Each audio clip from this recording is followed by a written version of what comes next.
What I know about the Dark Souls series of games is that they can be unrelentingly difficult.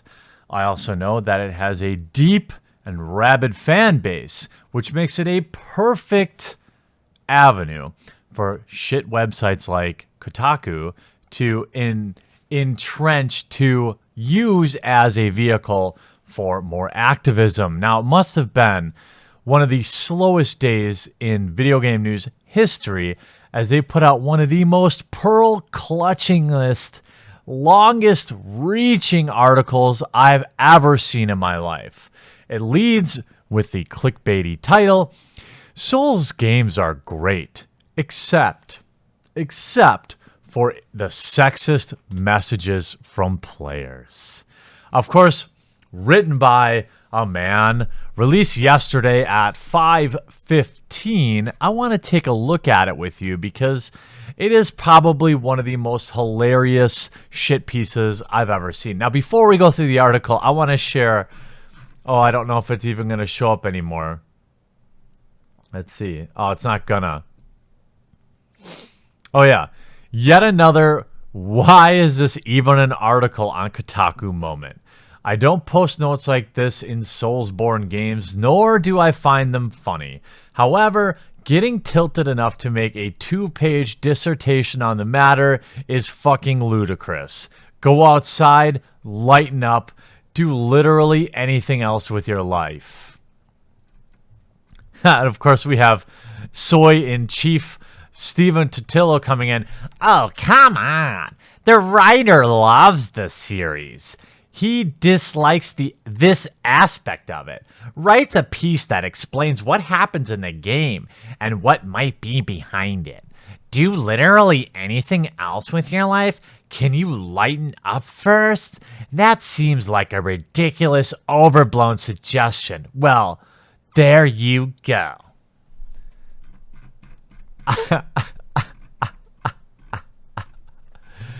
So the first part of the article, which I'm not going to read verbatim, I will leave the archive link in the description below. The only reason I'm actually using the real article here is because the archive won't load the pictures.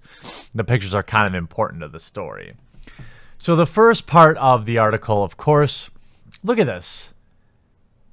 69,000 reads, maybe? 68.9 thousand, but also it says 7,981 new visitors. My video's probably going to get more views than that. That's how dead and meaningless this website is. Yet they somehow maintain some power in the video games world. I will never know why.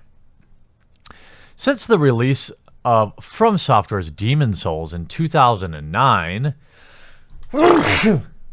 sorry, excuse me, I'm allergic to bullshit. And its spiritual successors, the Dark Souls trilogy and Bloodborne, have acquired reputations that are both built on the games themselves and the players' responses to them. Demon Souls and its descendants are as dependent upon their mechanics, level design, and art direction for effect as they are upon narrative obfuscation, and audiences have happily engaged this by spending years picking at the details to assemble interpretive webs. These are lushly mysterious worlds that people, including me, want to emotionally invest in. And yet, time and again, that mysteriousness has been degraded by player messages being used for sexist ends. Harumph! Sorry, I wanted to go full screen for my harumph there. When Demon Souls came out, it had several interesting ideas about how to utilize online interactivity. One of them was a messaging system. Any player could choose from a small bank of words and phrases to construct sentences, represented visually as a strip of glowing ruins on the ground. The game was largely played solo, but the messages made by one player could be seen by others, who had the option to rate a given message and give its author a health boost. Messages could be placed to mislead inexperienced players, for example, placing a vague, if you jump down from here, ... beside a lethal drop. Their main intent was to make the game easier by way of publicized tips. If an upcoming terrain was dangerous, you might see beware of the floor ahead. Quote, sniper's perch might alert less experienced players to a good location for long-range attacks, or a well-placed, if you use the lever you can proceed, could draw your attention to a mechanism. Okay? But what we have are just disgusting messages. Here we have a player next to a woman with the horrible message, hurrah for chest. Really troubling stuff. Problematic. Hurrah for chest. Therefore, try tongue. Oh, no. No. Be wary of tongue. In short, try behind. Now, look. One, yes, these are childish jokes. Two, you don't have to read them. You don't have to take part in it if you don't want to. And that is, of course, the silver bullet to all of these pearl-clutching journos arguments all along. Just like EA said, don't like it, don't buy it. Humans being humans, a bit of crudeness crept in. Ooh, no! This sounds like people are using this video game to have fun! We can't have that, folks! Aided by some Demon Soul linguistic ambiguities, such as the unassuming noun of head, gave people a blank wall and spray paint that someone will eventually, or give people a blank wall and spray paint, somebody will eventually draw genitalia. Crucial to this metaphor is the fact that such an anatomical graffiti, at least in openly public spaces, is nearly always a penis. That's because they're easier to draw than a vagina. I'm just saying. In one sense, it's a juvenile joke. No, in the only sense, it's a juvenile joke. Okay? So don't get your panties in a bunch. In another, and a more serious sense, it's territorial, gendered assertion of power. That's right. The 14-year-old that wrote this, that's what was on his mind. He was like, yeah, this is going to keep women out of my game because they're going to see this joke and they're not going to play. Such has been the evolutionary trend of the grosser Soulsborne messages, with an important distinction: their targets. As Demon Souls' messaging system became a trope, utilized by Dark Souls Trilogy and Bloodborne, so did its hub, which always inhabited by significant female character. For Demon Souls, it was Nexus. Okay, so what we have here now is this person basically virtue signaling random specifics about the game, right, for us to buy into it. Now, there is a difference, okay? There is a distinct difference between being a gamer and playing video games. Does that make sense? Gamers play games to have fun. People that play video games and look for things to be offended by are not gamers. You can tell me that you love Dark Souls, but gamers don't get mad about crude jokes. They either laugh at them or they don't, and they continue to enjoy their game. But of course, when you're as much of a loser as a games journalist is, you must look for things to be offended by at all times. Video games, for most of us, the overwhelming majority of people that play them, are a form of escapism. But not for them. They need them to be a drab representation of stressful, unhappy, real life. That's what they want. No jokes. No fun. This is serious business, folks. This is a video game. Things weren't too bad at the early stages in Demon Souls.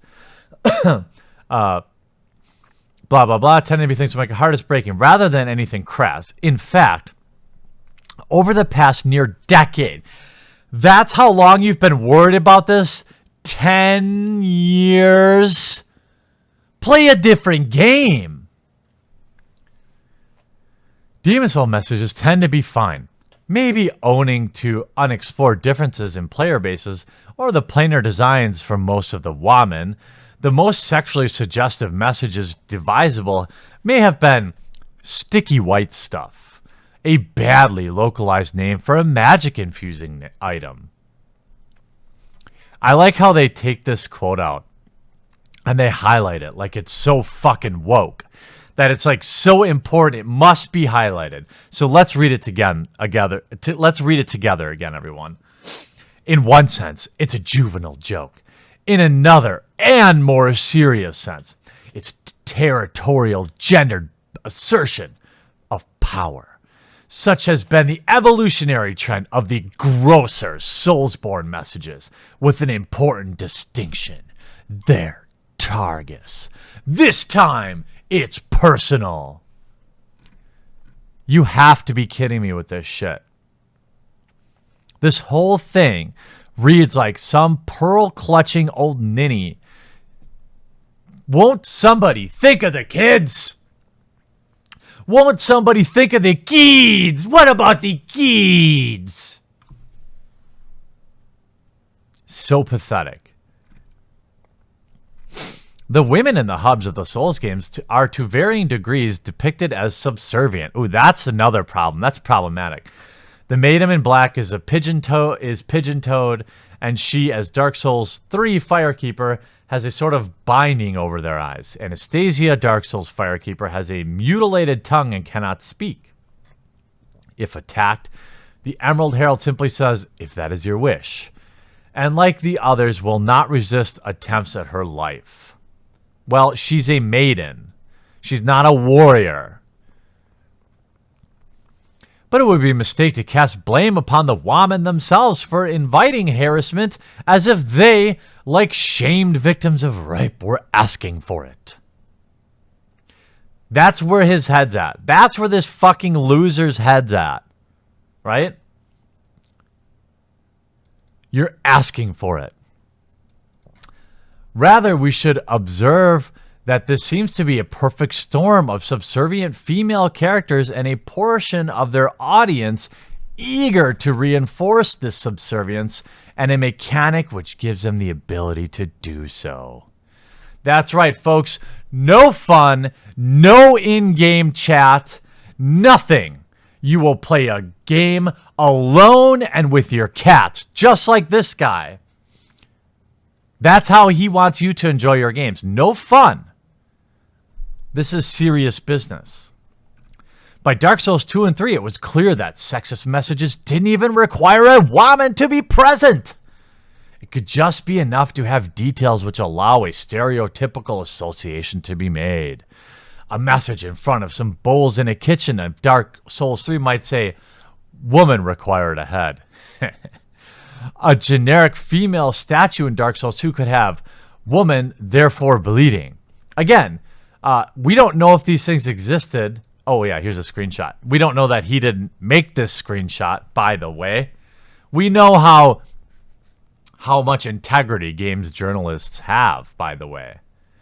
Anyone who has played these games will know that the majority of the player's messages left don't even fit into the discussed paradigm, yet the sexist message's exceptional nature arguably heightens their presence.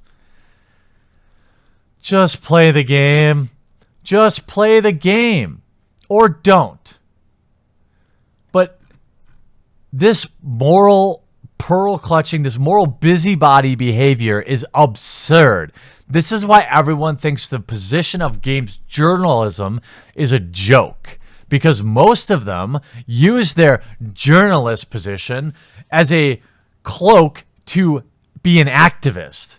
They don't have anything original to say about the video game. They just whinge and cry about just how upset they are that people maybe made a joke that they didn't think was funny.